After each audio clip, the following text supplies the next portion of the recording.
Hey guys, it's SpiderPig here, and today we're going to talk about the specs of my computer.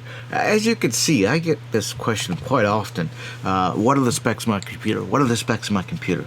And it seems like, I can do a quick reply with the quick specs, but I figured, maybe we should spend some time and talk about what my computer is and all the stuff that's inside it and outside of it.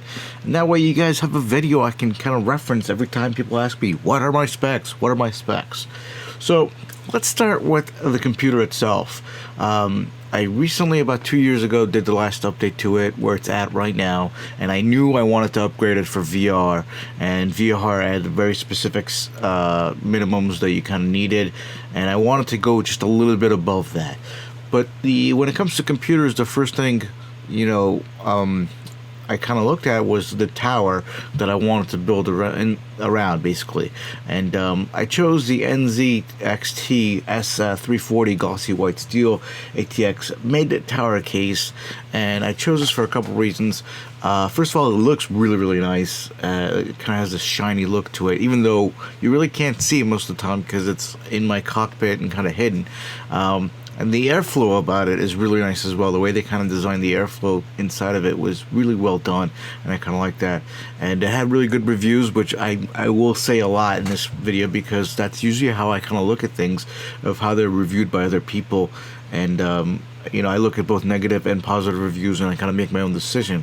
The only kind of two bad things about this case is that there's no CD tray in it, which isn't too bad because everything kind of is downloadable these days and things like that, but it has come into an issue once when I was trying to rebuild the machine.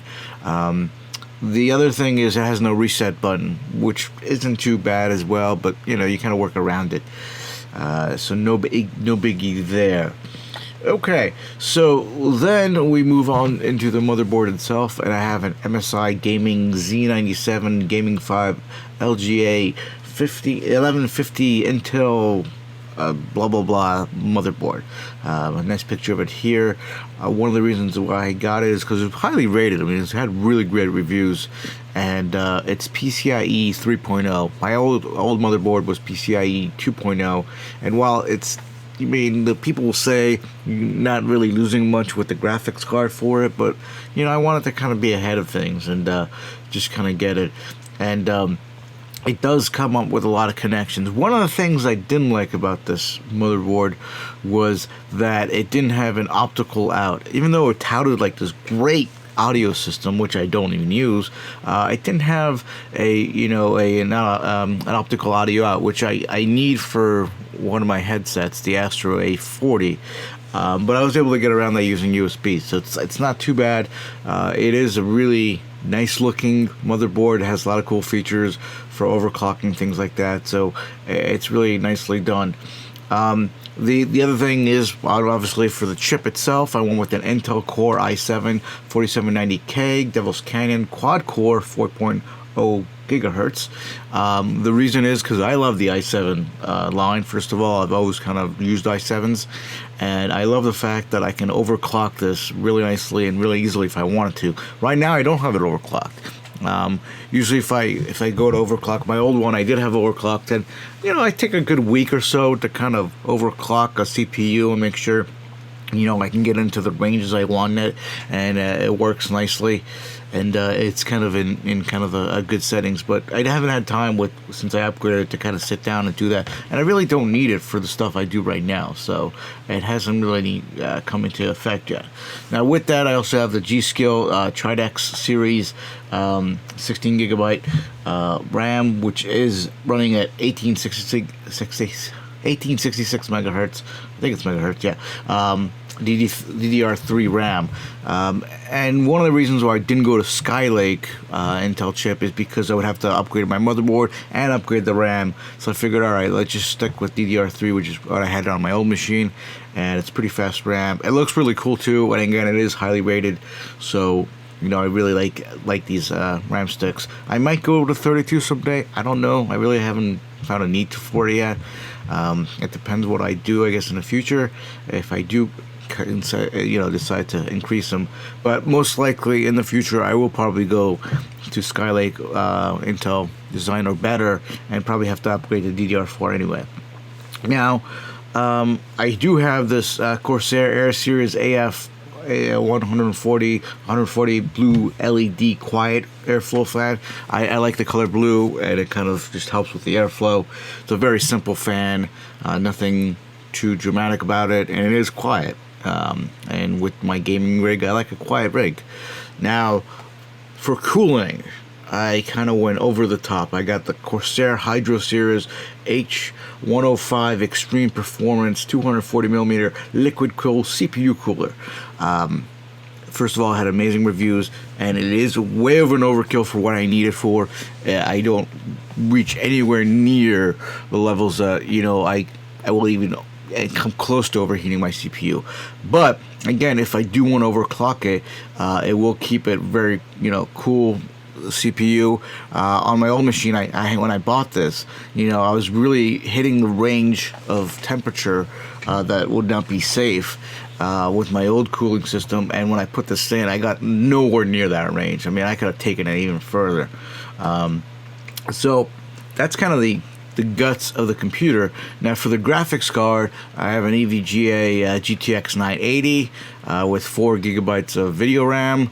It was highly recommended at the time. It had a good price. I think I got it for like $300, $400. It's a really nice card. And now that the 1080s are out, I might just upgrade to the TI maybe in a couple years if the prices go down a little bit. But right now, I'm fine with what it is. And it is a great graphics card, and it's beyond what's needed for VR, which is GTX 970. Power consumption is really good on it, and I think that's one thing that I did forget to add in here, but we'll talk about that later. So beyond that, let me just put that in there. So we talked about the graphics card. Then we come to the hard drives. So I have 2 SSD hard drives. The first one has the operating system, which I use Windows 8 64-bit, and has the Caucus version of DCS. And that's the only 2 things on that hard drive. And on the second SSD hard drive, I have the variable other versions of DCS. I have the Nevada version, and I have a couple beta versions and test versions and all that stuff. So that hard drive is pretty full of just DCS stuff. I also have a 1 gigabyte what's known as a rotational drive, which is the old kind of hard drive, and that I put my other games on there, just the simple games that I don't really need an SSD hard drive for. I use that when I record videos. That's where the videos go. And recently I just installed X-Plane on there because X-Plane needs about 60 gigs, so I put that on there. And beyond the hard drives, I also have another USB 3.0 PCI card. This is kind of what they recommend on the Oculus website if you don't have enough USB 3.0 slots. So what happens is for VR you need 4 USB 3.0 ports, and most motherboards don't have that many USB 3.0. So this card is kind of nice because it basically gives you 5, and not only that, but it puts it on a different bus system. So my motherboard USB bus and this card's bus are different bus systems, so I can put my VR stuff on this card and everything works nice and smoothly, and it works really great. And for the power, I believe I have a 750. I don't have a picture of my power thing in there. It is a nice power unit, PSU, and it works really great. It powers everything I need. I don't get anywhere near the amount of power I need because everything's kind of energy efficient. So that's everything within the computer itself. Now, let's talk about all the external stuff that's plugged into my computer. So first of all, I recently went and got a Warthog Thrustmaster, which is kind of the best of the best, I guess you would say, for flight simulators.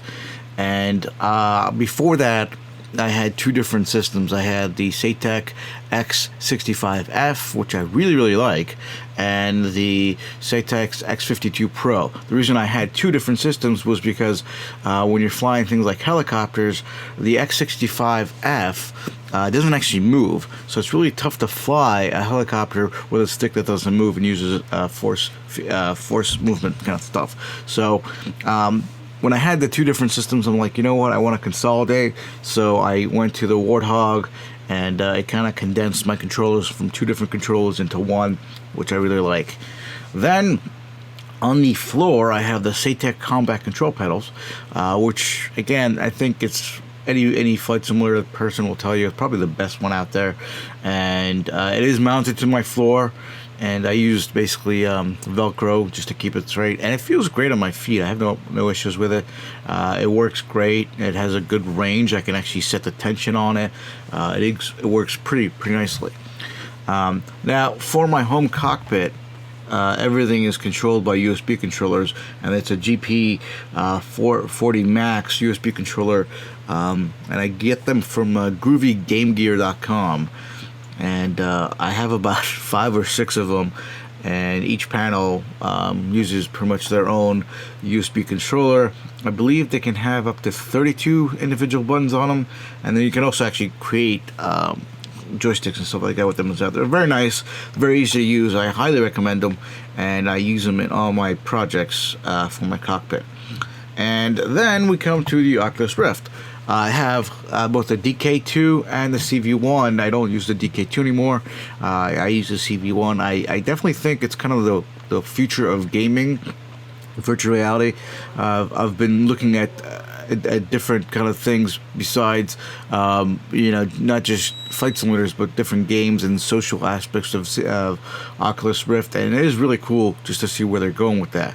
Along with the Oculus Rift, I also have a LeapMotion, which was originally just kind of designed to be using your hand motions to kind of move your cursor around and do things on your computer.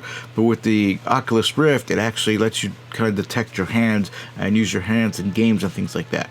So it is pretty amazing, and hopefully in the future they'll incorporate that more. I actually am looking into testing out. One of the reasons why I installed X-Plane is because there is a Fly Inside plugin for X-Plane now. I do want to test that out, and one of the things that Fly Inside can do apparently is use the LeapMotion and actually see my hands when I'm using the Oculus Rift, so I can actually use my hands to control things in the cockpit. So I'm looking forward to that.